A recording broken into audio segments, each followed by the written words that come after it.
What's going on, traders? Sandro O'Connell with Pristine Capital coming at you with yet another market recap video. I'm doing something a little bit different today. So right now it is 3:41 p.m. We are just before the close on Friday. I'm actually going to a bachelor party for one of my good friends this weekend. So got to hit the road pretty quick. So let's jump into our analysis here. And let's take a look at how things are shaping up into the close. Quick first disclaimer, nothing in the video should be construed as investment advice or recommendations. Please follow your own trading plan and your own risk parameters. And last but not least, do not YOLO your entire account into any one of my trades. All right, let's check it out. So S&P 500 right now into the close. S&P up 0.15%. We have the NASDAQ down 0.47%. We have the IWM, which is up 0.62%. And we have the Dow Jones up 0.4%. So we got the jobs number this morning, which came out really strong. So it was, above expectations. And that essentially means, hey, maybe we can start tapering, sooner rather than later. But to be honest, it doesn't really look like the market is having a big reaction. We're still just getting the chop that we've been seeing, for the past couple weeks. And on the S&P 500, we're actually pushing out. So I think this is a really weird environment where it seems like everyone's thinking about Jackson Hole. Everyone is thinking about the Fed tapering. But the market is just kind of like, grinding sideways in what looks like a bull flag. And we're starting to push out. So very interesting, kind of strange environment that we're in. NASDAQ, we're down 0.52%. And what I've been looking at pretty much all day, I've been taking stabs at the NASDAQ. What I've been watching is, we broke below these key moving averages on the hourly chart. We dipped into this weekly value area high, and we were inside the value area. We bounced out, but we couldn't really manage much of a bounce. So to me, it looks like the NASDAQ is just showing some malaise. And, in the last 15 minutes, who knows? This thing, they could push it all the way up to green because it just seems like there's not a lot of activity. You can see this volume down here, but we'll see how that develops into next week. We have the Russell, which is the big winner for today. We tagged this monthly value area high and we bounced off. So that's another indication of like, okay, the Russell's leading, but we're not really seeing any real strength here either. And then last but not least, the Dow Jones, the dogs of the Dow. And the Dow is randomly breaking out. We have financials making a very strong move today. So that is, partly why we're seeing that. Look at the financials. So this is a pretty decisive move. We had a gap and go setup where, no hesitation, the financials were bid right off the open. And, we're looking at, we have these prior all-time highs above us at around like 38.6. For the financials, we'll have to see if they can get there. But yeah, another key dynamic for today is these treasury yields are coming off a bit. So this is another thing that sort of has me like in neutral, where we're trading below this 20 period simple moving average, and we just broke below the monthly point of control. And we're closing pretty much on the lows today. So if we have treasuries that start selling off, what is that going to do for technology? That's the real question. I would think financials will do well and, technology might not do so well. Let me see if I can. Yeah, I think it's weird. That goes off every day, 3:45. Anyway, so yeah, that would not really be good for technology. But let's take a look. We do have some things that are going on that are pretty crazy. So we have, these cryptocurrencies that are just going hog wild. Oh my gosh, and MicroStrategy's pumping into the close. Check this out. So MicroStrategy is my second largest position. Yeah, and this is recovering very nicely.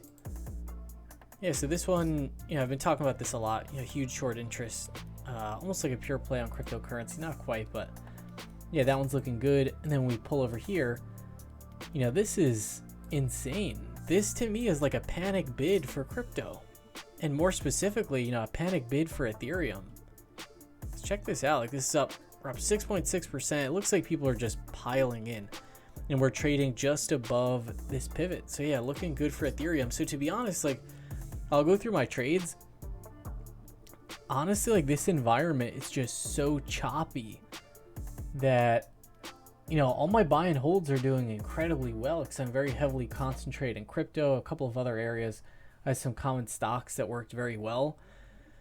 But in terms of, like, for the month of August, putting on new entries, it's been challenging. So that's something where, you know, it's almost like just don't really do anything unless you're like a scalper or like a long-term person. You know, I feel like trying to swing in this really choppy environment has been pretty tough. So I stopped out of my NEO common shares for 43.62. I'd paid 45.14, and NEO, I did see some call activity coming through. But yeah, in my trade plan for this NEO setup, I basically said, hey, if we break below the key moving averages, I'll stop out.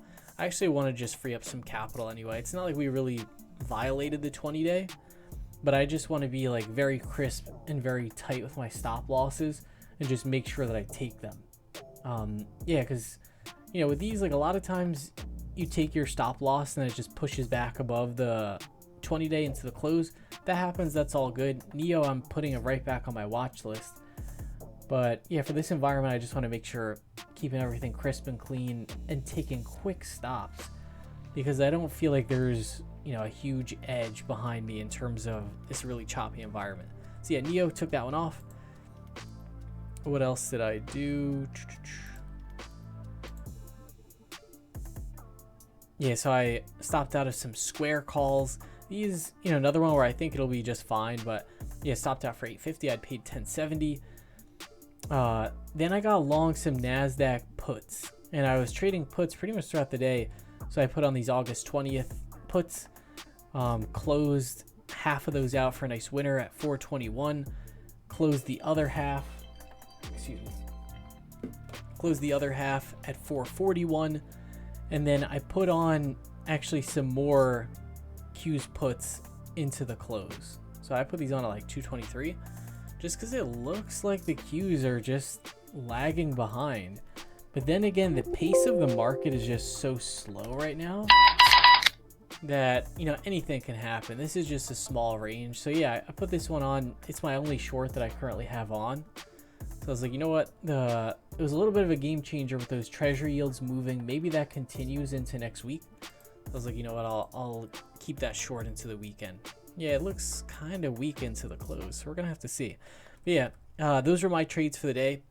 And then options order flow. Let's take a look at what we're seeing right now before we break for the day. Yeah, this is our VigTech Tradescape right here. Or this is the trade tape.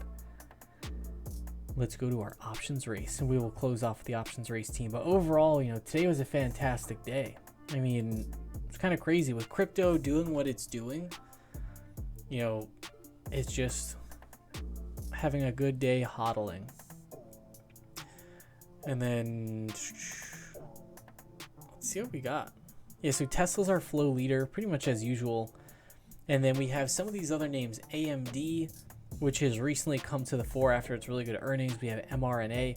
Before we break, I'm going to take a quick look at these charts. I'm going to look at AMD. I'm going to look at Amazon. I'm going to look at Tesla.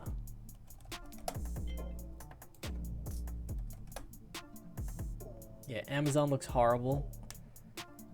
Tesla's struggling today. I mean, it's not like it completely broke this technical pattern. Yeah, it looks like we're about to close on our lows. Yeah, it's really just these tech names that are struggling. So we might get some rotation. So that's something I definitely want to be cognizant of. That about does it for this market recap video. Hope you all have an awesome rest of your trading session. Your trading session's probably over now, but yeah, rest of your evening. Hope you all have a good weekend. And I will see you all on Monday.